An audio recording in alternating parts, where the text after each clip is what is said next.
Hello everybody and welcome to Storm Marines, and if you're new, welcome. If you've been here a while, welcome back. I'm so glad to have you here. I am so excited. I have finally gotten over the 900 subscribers point, so thank you so much. I'm still trying to get to that 1,000 subscribers, so if you haven't clicked the subscribe button, I please hope you will do so. With that, I'm just going to jump into today's video, and that is fourth quarter anticipated releases, except for it's mostly just October and November because I don't have any December.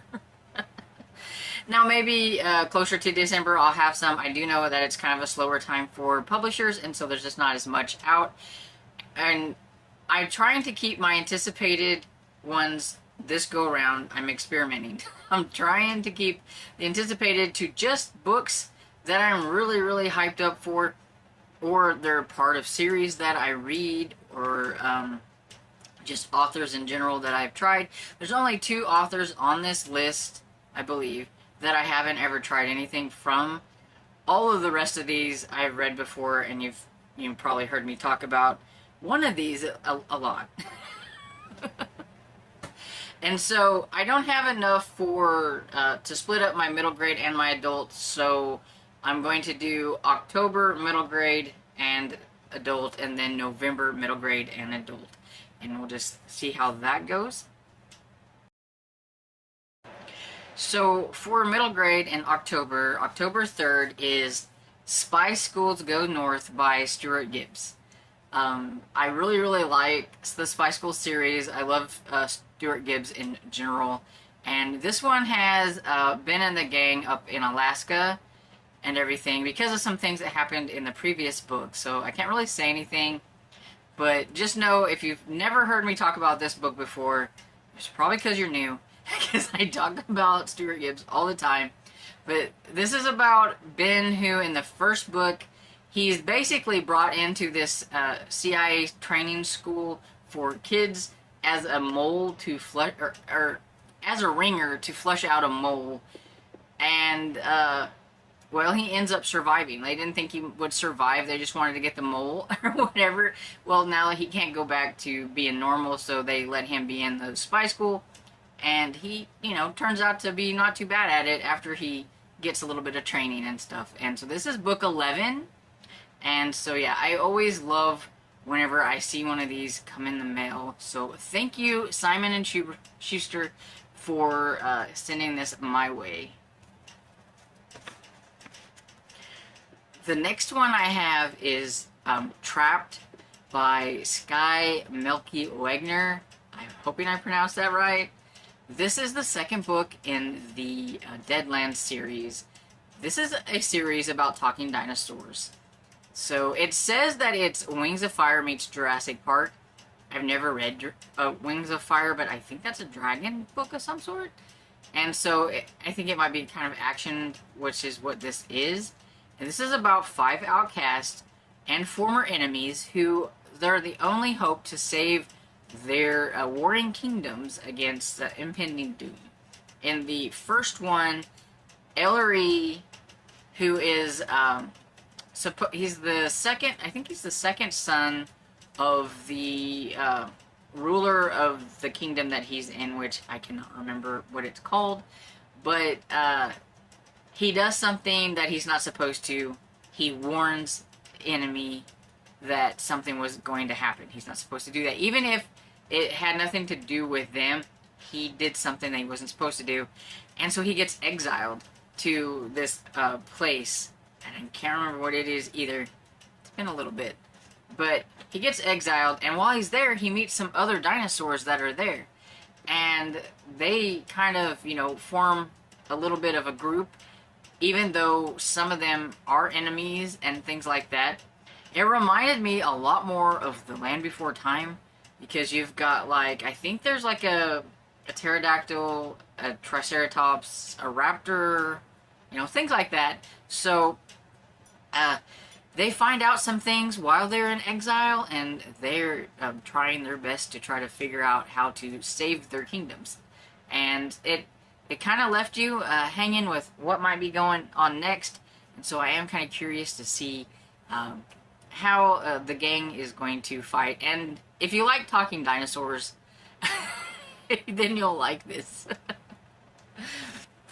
And I think I forgot to say, but this comes out on October 3rd as well by Henry Holden Company. I always forget that. The next one I have is Hollowthorn by Kaylin Josephson, and this is the second book in the Ravenfall series. This one comes out October 17th from Delacorte Press. And in the first one we meet, I think her name is Annabella. Anyway, she goes by Anna. And she has a psychic ability, her whole family does, and they run this magical B&B that's kind of centered in between the human world and the other world. And she wants to be able to help her family, but the only problem is that her psychic ability is that she can, when she touches somebody, she can see like when they're going to die or something like that, or somebody is going to be dying or something. So it's not really something that's very helpful, and she doesn't like touching people because of that. And one day a boy comes in, and she sees this boy in a vision when she touched somebody, and so she wants to try to find him to help him out. And then you find out that his brother is missing, and so they kind of team up to try to figure out what's going on. And in the second one, it looks like they are still teamed up and are trying to still find out some things about Colin's missing brother. And so I don't want to really say anything about this, but if you like kind of a fantasy paranormal type that really, it has a little bit of spookiness to it, but not a lot, I think it's perfect for this time of year. It's kind of a Halloween Town meets Supernaturals type of thing, and so if that's what you like, then you would probably enjoy this. So I didn't have very many for middle grade for October. I have a few more for the adults, so that's what we're going to go into now. And so this first one is an author that I've never tried before, but it has a horror trope that I like, which is, it seems like it might be a creature feature of some sort.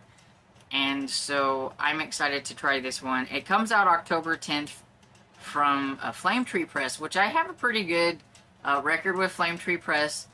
And this is They Stalk the Night by Brian Moreland. I mean, the cover is really cool.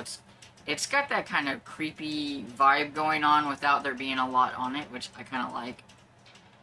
But here it says, during a winter storm, a ravenous beast preys upon the people of a remote town and the pipeline construction company. Among them, a predatory psychopath welcomes a master of cold and dark as his heart. It says, following a trail of carnage, retired police chief Sam Larson, along with a hell-bent group of men and a corrupt sheriff, desperately try to stop the beast before its contagious hunger spreads to others. A young mother trapped inside her isolated home with her children must do everything in her power to survive the night. And so yeah, it sounds like things that I would really enjoy, so I am excited to give this author a try and see if I do like it. So next I have Night Owl by Andrew Mayne. This is the first book in the Trasker series. Now I've tried this author before because I read his book that was Mastermind, which I think was the start of a spin-off series from another series, and I didn't know that at the time, but it read fine. But the fact is that I knew that one of the characters was from this other series, and it bugs me, and so I want to go back and try the other series before I was to continue on. And since I haven't done that yet, I've seen this new series from the same author. I thought I'd give it a try and see what I think. So this one says, after 3 decades in the counterintelligence, Brad Trasker is retired, disillusioned, and dealing with a tragic loss. Spy games are behind him until he attends the launch of the next generation aircraft. When the project of Innovation Aerospace CEO Kylie Connor explodes on the tarmac, nearly killing her in the process, Tasker is pulled back into the line of fire. The mystery of the sabotage quickly deepens. All Kylie's data has been wiped from her server. One of her engineers has disappeared. A seed investor has died in a suspicious car accident, and the cold-blooded murder raises the stakes even higher. And so that's all I'm going to say about that one, because I don't need to know anymore, and it just sounds like it's going to be a good action-packed one. And I liked Mastermind. I thought it was pretty good on the like action suspense type, and so I'm hoping this one's going to be the same. And I think I forgot, because I always do, it comes out October 17th from Thomas Mercer. The next one I have also comes out October 17th, and this is from The Crooked Lane, and it's Stalking Around the Christmas Tree by Jacqueline Frost, and this is the 4th book in the Christmas Tree Farm series, and I absolutely love this series. It's one of my favorite cozy mystery series. I don't really read a lot of like Christmas stuff. Christmas isn't really my favorite time of the year, but this has a really fun, whimsical Christmas atmosphere that I really like. If I'm going to like something Christmassy, it's going to be this series. And this one follows Holly White, who moved back to her hometown of Mistletoe, Maine, and she is helping her parents run Reindeer Games, which is their Christmas tree farm, along with, she's got a little place where they sell like cocos and stuff like that. Along through the books, they end up building an inn, and so Holly is running the inn now and everything like that. They have these really fun reindeer games that they do, and like one of them's like, you know, building the giant snowball as you're going down like a hill, and they build gingerbread houses, and they just do all kinds of fun things. Some things look like they could be a little dangerous, but they're still kind of fun to read about. You can definitely tell that Jacqueline Frost, who is actually Julie Ann Lindsay, is a romantic suspense writer, because her suspense kind of comes out in her cozy mystery series a little bit, which I really enjoy. Kind of gives it a little bit more of a high stakes than some cozies whenever it comes to the ending reveals and things like that. And so I think it's a lot of fun.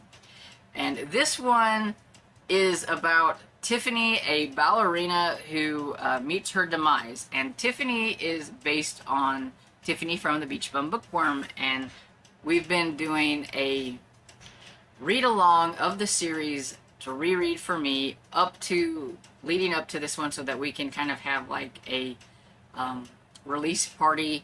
This one, I don't know if we're going to have it read by then, or if we're just going to enjoy the fact that it's out and we can read it.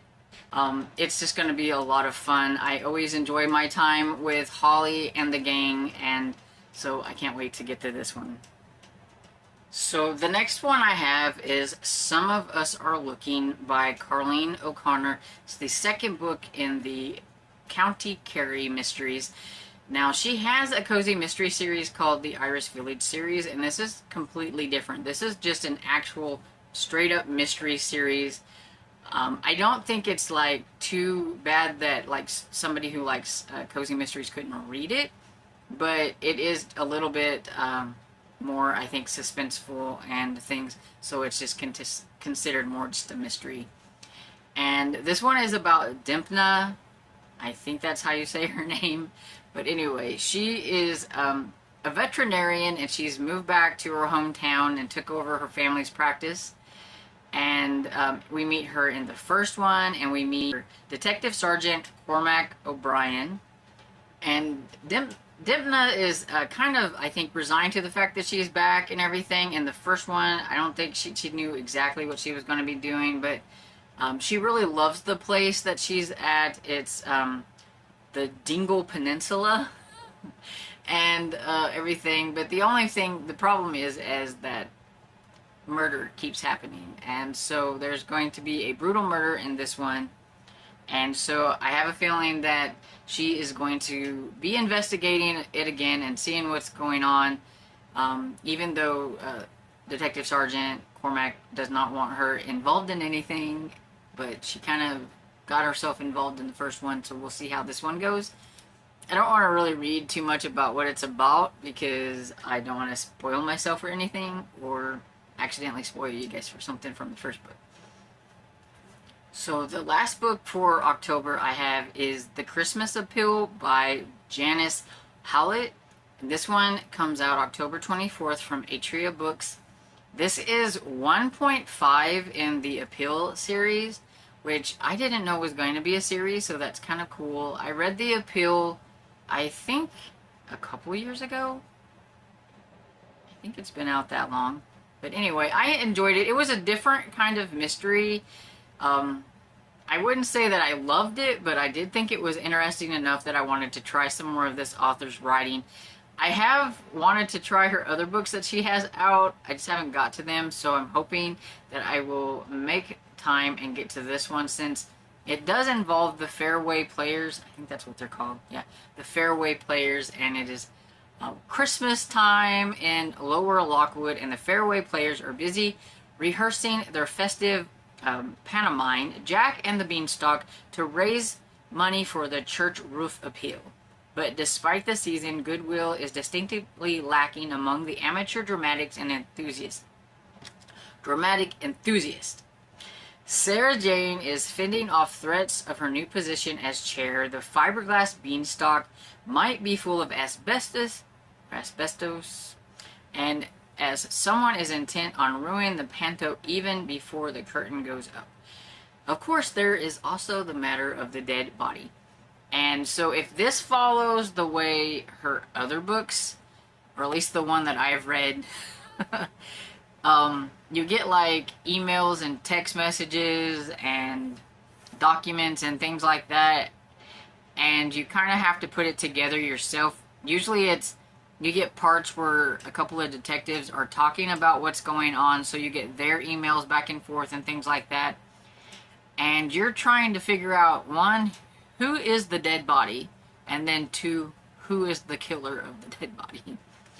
And I think that's kind of different, because normally whenever you're reading a mystery, you find out who that is. But through this one, you're kind of going through all these emails and texts and all them kind of things and trying to put it together yourself, which is interesting in itself, but it sometimes, in the Appeal, I thought it was a little bit repetitive and kind of boring, because I really didn't care about some of the things that were in the emails and stuff like that. But in the end, I thought it was a lot of fun trying to see if I could figure out who was killed before the detectives did, and then who was the one that did the killing. And so I'm hoping it's kind of the same way, and that I will enjoy this one as well. So now we're ready to move on to November. I'm going to start back with the middle grade. So the first one I have is an author that I've not read before. It is The Liars Society by Alison Gerber. It comes out November 6th from Scholastics. This one pretty much just kind of like ticks those boxes. It says a mysterious island, a secret society, a mysterious island, and dangerous family secrets. Now that's pretty much all I need to know. But it says, Weatherby is a fish out of water. When she lands a scholarship to a prestigious Boston school, she is excited to be in the same world as her dad, whom she has never met, and make real friends. But Weatherby has a secret she'll risk everything to protect, one that could destroy her new life. And then we have, every member of Jack's wealthy and privileged family has made their mark at the Boston school. Everyone, that is, except Jack, who is entirely mediocre. He's desperate to prove his worth to his influential father, but Jack has a secret of his own, one with the power to ruin everything. When the money for the school trip to the private islands exclusive to Boston school students is stolen, Jack and Weatherby are invited to play a high-stake game and solve the mystery of the missing money. Now, I'm not going to read any more than that, because I don't think we need to know, but we just know that something's going to happen. I know it. And I'm curious to know who stole the money and what's going to happen, and I think it just sounds pretty interesting. So, the next book I have is another Stuart Gibbs book, and this is The Quest of Danger, and it is the fourth book I'll get it here in a minute. It's the 4th book in the Once Upon a Tim series. I love this cover with the monster with the big googly eyes and stuff. This, I would say, is one of Stuart Gibbs' kind of goofy series. You can't really take it serious. It talks within itself. It has these IQ boosters, and I probably won't be able to find one now that I'm wanting to look for one. Yeah, here's one. You can't really see the, it's pointing to this word over here. And the word is predicament. And so what I like about this is Stuart Gibbs uses big words, but he also explains them to the kids that are reading this story. Because I've read some of the words in here and I had absolutely no idea what they were, and I'm thinking, if I don't know what they are, no kid's probably going to know what they are either. Unless maybe they're like the winner of the spelling bee contest. I've come across that in other middle grade books, and I'm like, these are really big words. At least in his books, he has these IQ boosters where he uses a big word, he tells you what the word is, and then uses it in a sentence that goes along with the story. It has some fun illustrations. Let's see, get to the front of the book so we don't like spoil anything. It's got some illustrations along the way. And this is about Tim, who is a peasant. His friend Belinda is a peasant. They don't want to be peasants, and they want to be knights. And so they have been knights in training. Belinda, she calls herself something else, and I can't remember exactly what it is that she calls, but it's to be a boy. She dresses up to be a boy because, you know, girls aren't supposed to be knights, and so she's wanting to be a knight and everything. So they go on these adventures. They've had to go through some really scary oceans and all kinds of things, some labyrinths, and so I'm not quite exactly sure what's going to happen in this one. I don't want to know. I'm just going to tell you that if you like kind of silly adventure quest stories, you should give this one a try. I really think it's a fun one for middle graders. And I think I forgot again, but this comes out November 7th from Simon & Schuster. So thank you, Simon & Schuster, for this arc. Then the last one I have for middle grade is Too Many Interesting Things Are Happening to Ethan Fairmont. This is by Nick Brooks. It's the 2nd book in the Ethan Fairmont series.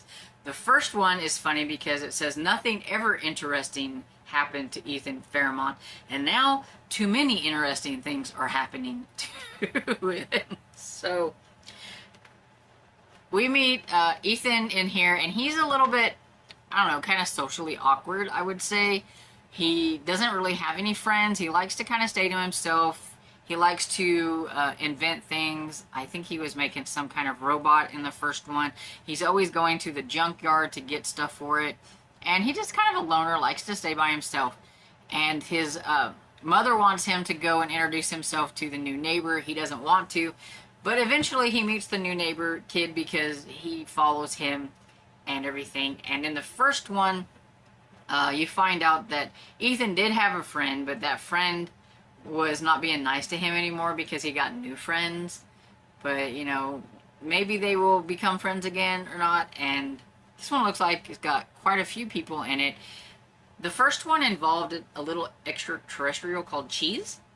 And so I don't know if this one will have that or if it's going to be something completely different.